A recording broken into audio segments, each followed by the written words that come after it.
ये मेडिएशन व मध्यस्थता ये निश्चित भाव में यह होची आम देश पाई एवं आम समाज पाई एक बहुत बड़ ये जरूरी आवश्यकता अच्छी एवं से आज देश रे जेभली भाव में विभिन्न हाईकोर्ट रे विभिन्न कोर्ट मानक एवं सुप्रीम कोर्ट रे मध्य हजार हजार एवं लक्ष लक्ष केस पड़ी रोची एवं जज एवं वकील माने से माने यह को समाधान करिया पाई बा ये केस गुड़िकर समाधान करिया पाई जेभली भाव में लगी दिन को दिन बढ़ी चली तेणु यार समाधान पाई मीडिएशन एक उत्तम विकल्प या को आधार करी ये माननीय यशस्वी प्रधानमंत्री 2023 मसीह मेडिएशन एक्ट से आनीथिले। यही मेडिएशन एक्ट माध्यम बड़ बड़ समस्यार समाधान हेबो बहु केसर समाधान सहजरे हो पारिबो ताकू आधार करी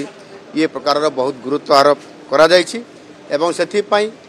आईन रो परिधि भितर किभली भावरे जो माने मध्यस्थता करिवे सेमाने निश्चित भावरे समस्त लंबा समय धरी पड़ी रहउतबा केस गुड़िक जो गुड़िकरे अजथा लिटिगेशन बढ़ी जाउछि ता उपरे समाने मध्यस्थता करिवे संपर्क करिवे एवं सेई जोटी समस्या तैयारी होईछि परिवार मध्य रही पारे स्वामी स्त्री मध्य रही पारे कौन सी बिजनेस रे पार्टनरशिप माध्यम रे ही पारे विभिन्न केस यार त्वरित समाधान करिबा पाई मीडिएटर रो मध्यस्थतार जो बड़ आवश्यकता अछि ताकू से समस्या को पूरण करा जाई पारिबो आ सेथि पाई आज ये एक व्यापक भाव में कार्यक्रम सेथि पाई जो आईन विशेषज्ञ माने मध्य आसीछंती तर्जमा ये चलिबो एवं निश्चित भाव में एभली एक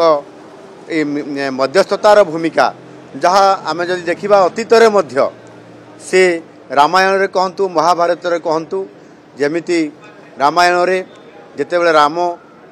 एवं रावण भितर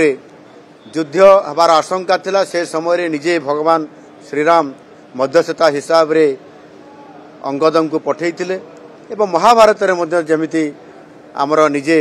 भगवान श्रीकृष्ण युद्ध पूर्वर शांति वार्ता एवं मध्यस्थता उपरे से गुरुत्व आरोप करते से दृष्टिकोण आम समाज रे ये आगरू जेहेतु प्रचलित अच्छी ताकू आधार करी ये मीडिएशन निश्चित भाव में आगामी दिन में आम पाई बहुत बड़ उपादेय हेबो आ सेथिपाई ये कार्यक्रम जो द्वितीय मीडिएशन कॉन्फ्रेंस आम ओडिशा रे हेबा एहा आमको आगामी दिन में यशस्वी कराइबो। धन्यवाद। अरे पिला माने तांको जंजाळ भितरे बापा मां को भूली जाई थांते।